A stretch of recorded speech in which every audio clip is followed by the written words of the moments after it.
Finally दोस्तों, Finland has join NATO, that is North Atlantic Treaty Organisation, जो कि एक कॉमन सिक्योरिटी अलायंस है। इसका मतलब ये होता है कि अगर एक भी देश पे हमला होगा तो ये उन सारे देशों पे जो भी उस अलायंस के मेंबर स्टेट्स हैं उन पे हमला माना जाएगा और वो सब मिलके एक साथ अटैक करेंगे। ये बात तो हम सभी जानते हैं कि फिनलैंड का नाटो अलायंस में एंटर होने का मतलब क्या है। रशिया, जो कि लड़ाई लड़ रहा था अभी तक कि यूक्रेन को नाटो में एंटर नहीं होने देगा, क्योंकि Ukraine act as a buffer state between the NATO alliance and Russia, वो अब जियोपॉलिटिकल लेवल पे एक स्टेप बैकवर्ड आ चुका है, क्योंकि यूक्रेन को मर्ज न करके नाटो अलायंस में फिनलैंड को मर्ज कर लिया गया है। हालांकि ये बात आप बहुत लंबे समय से सुन रहे हो कि स्वीडन और फिनलैंड नाटो के मेंबर बन सकते हैं, मगर ये डिले किस कारण से हो रहा था? क्यों अभी तक स्वीडन नाटो का मेंबर नहीं बन पाया और फिनलैंड को भी इतना टाइम लग गया? जवाब है टर्की।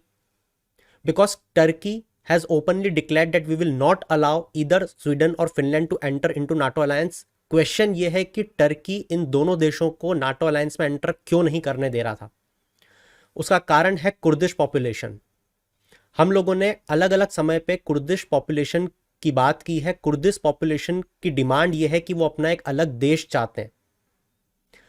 वो चाहते हैं कि टर्की का भी कुछ पार्ट कुर्दिस्तान में आ जाए। और भी कुछ देश हैं जहां से वो कुछ कुछ पार्ट लेना चाहते हैं, मगर अभी हम सिर्फ स्टिक करेंगे टर्की पे। और उन कुर्दिश पॉपुलेशन को सपोर्ट करता था स्वीडन और फिनलैंड। ये क्लेम किया जा रहा था टर्की के द्वारा। क्या टर्की के पास ये ताकत थी कि वो इन दोनों देशों को एंटर होने से रोक सकता था नाटो अलायंस में? जवाब है हाँ, वरना अभी तक तो एंटर हो चुके होते ना। क्योंकि नाटो अलायंस में एंटर होने की एक बहुत सीधी सी प्रक्रिया है कि कोई भी मेंबर अपोज नहीं करना चाहिए किसी भी मेंबर स्टेट का। अगर वो एंटर होना चाहता है तो तभी वो नाटो अलायंस में एंटर हो पाएगा।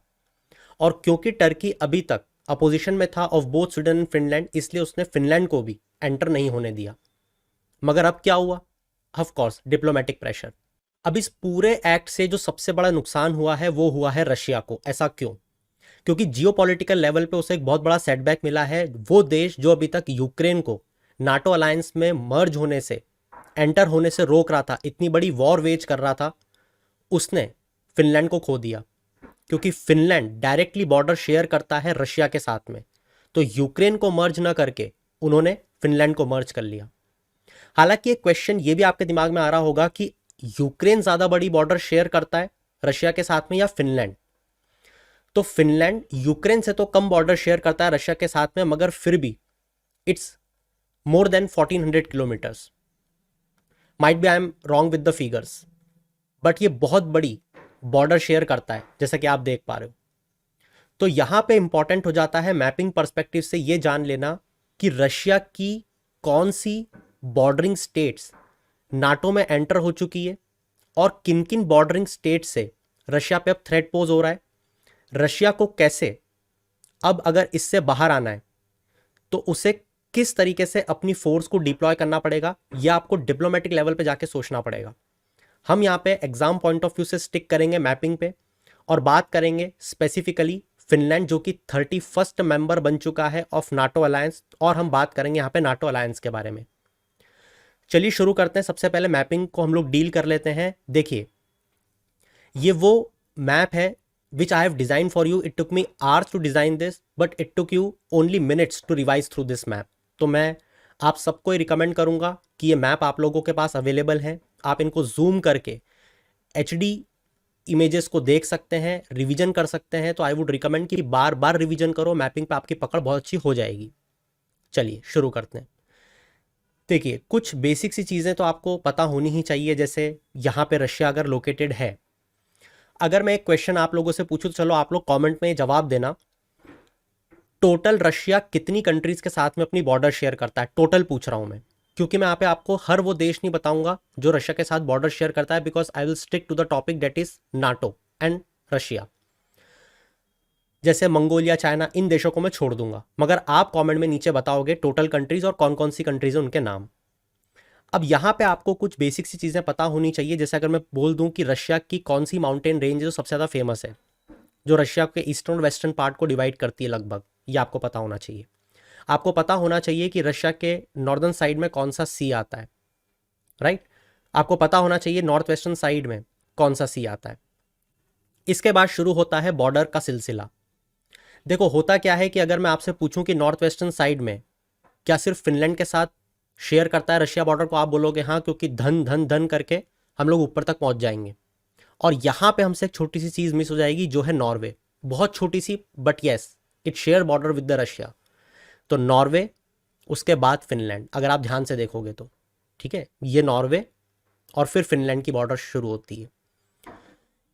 इसके बाद में फिनलैंड के बाद अगर आप देखोगे तो एस्टोनिया, उसके बाद लातविया और उसके बाद सीधे बेलारूस आता है।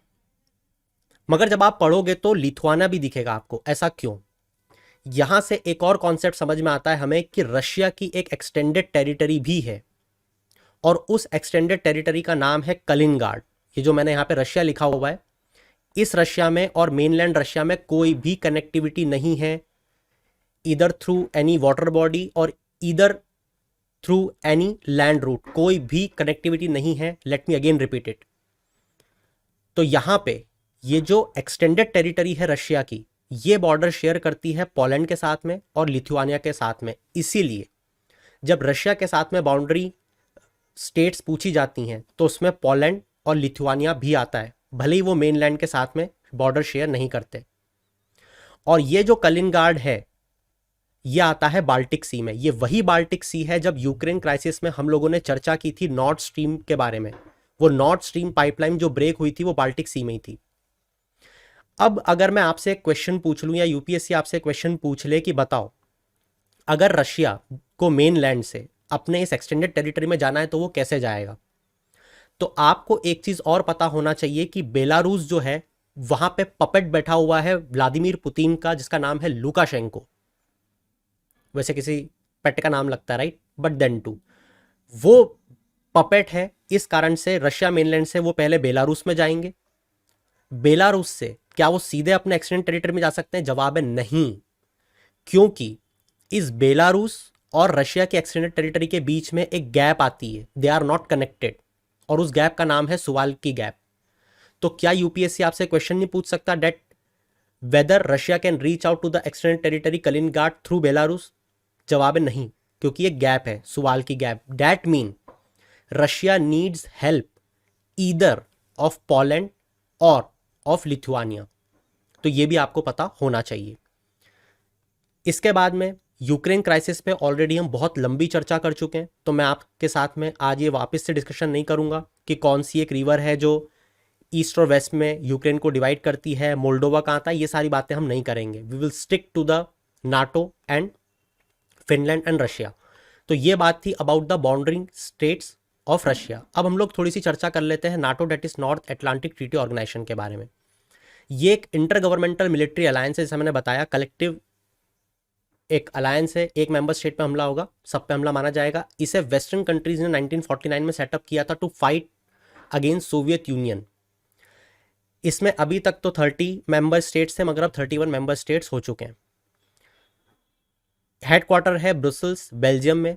लेटेस्ट मेंबर अगर कोई पूछे ज्वाइन करने वाला तो वो फिनलैंड हो जाएगा, ठीक है।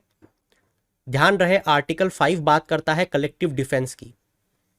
कलेक्टिव डिफेंस को सिर्फ एक ही बार आज तक इन्वोक किया गया है, 9/11 में। आर्टिकल 10 बात करता है ओपन डोर पॉलिसी की, that mean the states that NATO membership open to any European state.